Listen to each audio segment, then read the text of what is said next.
Oh my gosh, thank you so much for coming back. You already know that I'm Dee Dee West, and this is Broken Limelight. And here we are for Brittany Murphy Part 2. If you haven't listened to Part 1 yet, you're gonna need to go back and listen to that real quick. Now, assuming that you've heard that whole story, let's talk about the theories of what killed Brittany Murphy and Simon Monjack. I mean, unless, of course, you believe that they really did get pneumonia and die at just 32 and 40 years old, and somehow Sharon outlived them, even though she's way older and had cancer twice.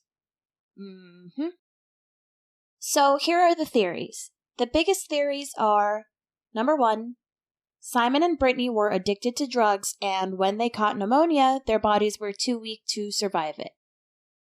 Number 2, the house was covered in toxic mold, killing both Brittany and Simon. And number 3, Brittany and Simon were poisoned to death. So let's talk about the theory of Brittany's drug use and where it came from. Now, a lot of people claim that Brittany never touched a drug in her life. This includes Simon and Sharon. The two of them claimed that Brittany had a heart murmur, so she could never even touch a drug or she would die in an instant. However, a lot of other people, like people who worked with her on films, said that she had a widely known problem. Everybody knew that she took like a cocktail of prescription drugs every day. One source had said that around the time Brittany was working on Clueless, she had gotten into a car accident and she was prescribed some pretty powerful pain medication. Apparently, it was like a really bad accident where she had like broken her jaw and cracked ribs and stuff. So it's possible that, maybe if she did have a heart condition, it was discussed with her doctors before she was given pain medication, and maybe from then going forward, Brittany just thought she knew exactly what she could take and how much she could take. In February 2010, it was reported that Brittany Murphy had obtained a prescription for hydrocodone or Vicodin. The pill bottle started with 120 pills and only 11 pills were left.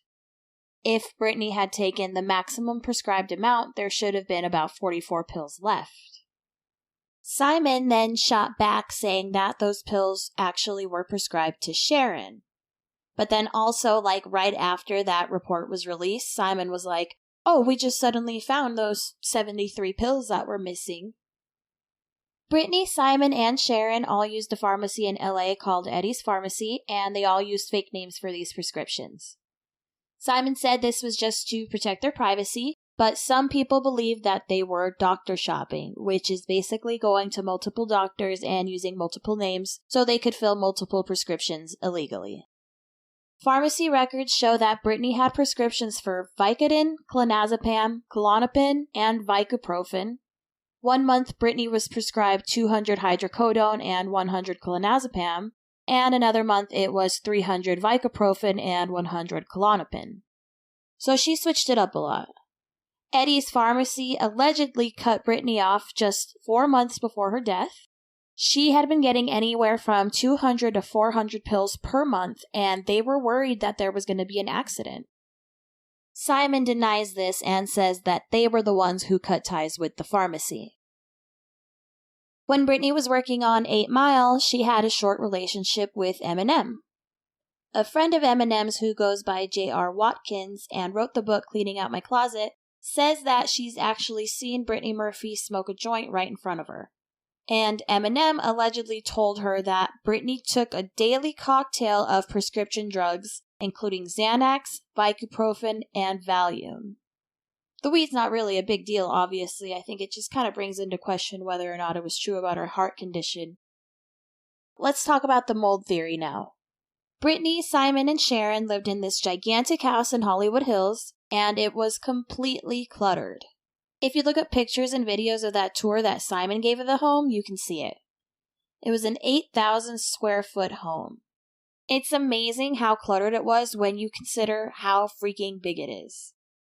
So people started to say that Brittany had a big hoarding problem. The house was reportedly covered in mountains of clothes and magazines with pages ripped out, and there was makeup and perfume all over the counters. The nightstands were covered with prescription medications and unfinished water bottles. There were racks and racks and racks of designer clothes. The bathroom had so many products just covering the counters and all over the edge of the bathtub. So we know for the fact that the house was kind of messy and cluttered, but what's unclear is if it really had mold. The house was known to have water damage, and it was also at the bottom of a bunch of hills, so it's not unlikely that there could be mold. But I couldn't really confirm it. So one source I read said that the home had mold problems for years. Another report said that the house was tested for mold just 2 months before Brittany died, and no trace of mold was found. From what I can see, the first person to say there was mold is Linda Monjack. Linda Monjack, again, is Simon's mother. She allegedly saw black mold in Brittany and Simon's bedroom. But another report said that Simon told Linda that he found mold. Interestingly, though, Linda's final word on the matter is that she believes Simon and Brittany were poisoned, so far Sharon's the one pushing the mold theory. And really, she didn't start pushing that theory until the media started pushing it. Sharon had sued the builders of the house for the water damage stuff, but apparently she didn't know that after this lawsuit, she couldn't sue them for wrongful death in the case of mold. So she sued her lawyers, now claiming that toxic mold killed Brittany. What's weird is, the Assistant Chief Coroner, Ed Winter, requested an inspection of the home from the LA Department of Health, and Sharon did not allow it. But Sharon says that's not true and claims that they never asked her if they could investigate the home. Also, I just want to mention, Britney Spears owned this home before Brittany Murphy, so originally Madonna had the house built, and she sold it to Britney Spears, and Britney Spears sold it to Brittany Murphy. Some theorize that the toxic mold may have actually caused Britney Spears to have a psychotic episode, leading her to shave her head in 2007. Now, I'm not saying I believe that theory. I will talk about Britney Spears on another day. But it's worth mentioning that people believe that that house has a dark past and may have had mold for a long time. Finally, let's get to the poison theory. This one comes from Brittany's father, Angelo Bertolotti. Not only does he believe that Brittany and Simon were poisoned, he believes that Sharon should be investigated. Sharon, for some reason, did not list Angelo on the death certificate and instead wrote Father Unknown. And she started telling reporters that he wasn't Brittany's father or that Brittany had no father. But Angelo is listed as the father on the birth certificate, so after some work, he was able to prove his paternity and have the death certificate amended. Then he went after the LAPD and the coroner's office to investigate further. Unfortunately, they had made up their minds and closed the case, so he took matters into his own hands. In January 2012, Angelo filed a lawsuit against LAPD and LA Coroner's Office. He wanted them to do additional toxicology testing on Brittany's hair. They reached a settlement and Angelo agreed to drop the lawsuit, and in exchange, they agreed to ship the hair sample directly to an independent lab for testing. The toxicology test was done by Carlson Company in Colorado, which apparently is one of the companies that the DEA used for testing, and the results showed the presence of 10 heavy metals in her hair, including barium and sulfur, which can be found in pesticides and rat poison. The report concluded, if we were to eliminate the possibility of a simultaneous accidental heavy metals exposure to sample donor, then the only logical explanation would be an exposure to the metals administered by a third-party perpetrator with likely criminal intent. Some people, like Ed Winters, argue that things like hair dye can affect these kinds of results, but I don't know if hair dye typically leaves traces of metals like barium and sulfur. And furthermore, when Ed Winter was approached afterwards and told about the metals, he was like, yeah, they should investigate that. A pathologist on the team that analyzed Brittany's hair, named Dr. Cyril Wecht, discredited Dr. Winter's findings and stated that the high levels of metals found in Brittany's hair makes her death extremely suspicious. A possible explanation is that sometimes drug dealers will dilute drugs like heroin and cocaine with things like rat poison, which can give hallucinatory effects, and bring in new clientele to dealers. This would be possible if Brittany and Simon were cocaine or heroin users, but as far as anyone knows, it seems they were not. In cases of chronic poisoning, the victim can experience weakness, muscle aches, chills, fatigue, confusion, awkwardness of the limbs that will make you walk funny, hand tremors, tightness or burning of the chest with or without respiratory distress, and sometimes fever. There's a movie that Brittany was in that came out after she died. It's called Something Wicked. I haven't seen it yet, but supposedly you can see her kind of walking funny. And this is one of the things that people around her looked at her and were starting to get worried. In larger doses, it can cause seizures that often lead to death within a few hours. Victims of poison are often misdiagnosed as natural deaths, which means statistically, there are a lot of homicides that go undiscovered. Sharon denied the findings of Angelo's lab analysis and insisted that mold was the cause of death. So he had a second analysis done by a second lab called Exova, which is described as one of the leading providers of testing, calibration, and advisory services. These results reconfirmed the findings of the first test. When asked about the mold theory, Angelo said, "Out of 3 people living together in the same house, only one survives and benefits financially. There are unanswered questions that have to be addressed." Angelo died in January 2019 following a long battle with his health. Sharon is still kicking, and she's the only surviving member of her family. After Angelo spoke out about the poisoning theory and his lab results, Linda Monjack started to consider that possibility too. She really couldn't believe that Simon and Brittany died of the exact same thing and so suddenly.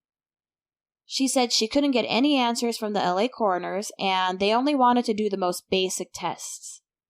She said that she used $30,000 from Simon's life insurance to pay a New York attorney to look into it, but apparently the attorney told her that he couldn't practice in California, and she never saw the money again.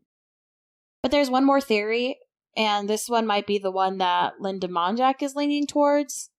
There is a conspiracy theory that Brittany Murphy was killed by the government. There's a lady named Julia Davis who was a federal officer with the Department of Homeland Security. She discovered a security breach and sued the United States government. And she said that Brittany was listed as a witness on her behalf. Julia and her husband BJ made a documentary about this, and Angelo was interviewed on it. However, it seems she might have used Angelo's words out of context, and now he wants nothing to do with her. He doesn't want to be associated with her in any way, and he basically says that she's a huge, huge liar.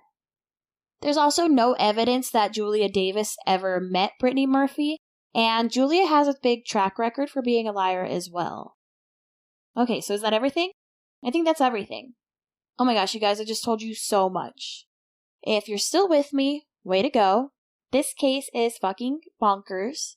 I'm not even sure what to believe, but I have to say that for me, I'm leaning towards Angelo's theory. Oh shit, we're not done yet. We have to talk about the possible motive for Sharon. Because Angelo thinks that Sharon should be investigated. So, it was found that Simon had drained Brittany's cash reserves by 80% before he died. See, Brittany insured herself to provide for her mother in the event of her untimely death. When Sharon started going through Brittany's financials after Brittany died, she saw all the money that Simon was spending. And now he's not using Brittany's money now, it's Sharon's money now. I thought about this and it's hard to say bad things about the mother of a dead girl, especially if she's not guilty of anything. But there's just a few things about Sharon that don't add up. Like the fact that Sharon was the one that found both Brittany and Simon dead, and she delayed calling 911 in both cases. It's also super weird how close she was with Simon, especially if she really was sleeping in his bed. If you watch her in interviews, she also kind of looks dazed, like she might be on something, just like Brittany and Simon were said to have been. Which makes me wonder if maybe the 3 of them were abusing drugs together. That's not all that far-fetched when you recall that Sharon tagged along with them to parties, so if Simon and Brittany really were abusing prescription medications, maybe Sharon was tagging along and doing it with them too. In Brittany's last interviews, she revealed that she was going to start trying to have a baby, and there was talk of her and Simon moving to New York to start a family of their own. People have theorized that Sharon was jealous about being left out and therefore being unable to continue living her lavish lifestyle. Not only that, but she seemed to be really codependent on them and she would have been left all alone. Okay. I think I told you everything there is to know about Brittany Murphy now. You know that gif? Do you say gif or gif? I'm going to say gif. That gif of Charlie from It's Always Sunny in Philadelphia where he's standing with his whiteboard that's covered in all his scramblings and he's just looking like a madman. That's literally how I felt researching this episode. I really hope you enjoyed this episode of Broken Limelight. It was a lot more than I expected. If you're interested in looking at some of the photos that I mentioned, they're actually up on brokenlimelight.com now. Just go to the Brittany Murphy episode and you can see pictures like the ones from the shoot that Simon and Sharon did together after Brittany died, and also the crappy makeup job that Simon gave Brittany. If you enjoy Broken Limelight, be sure to tell your friends to tune in. I appreciate your support so much. Until next time, bye!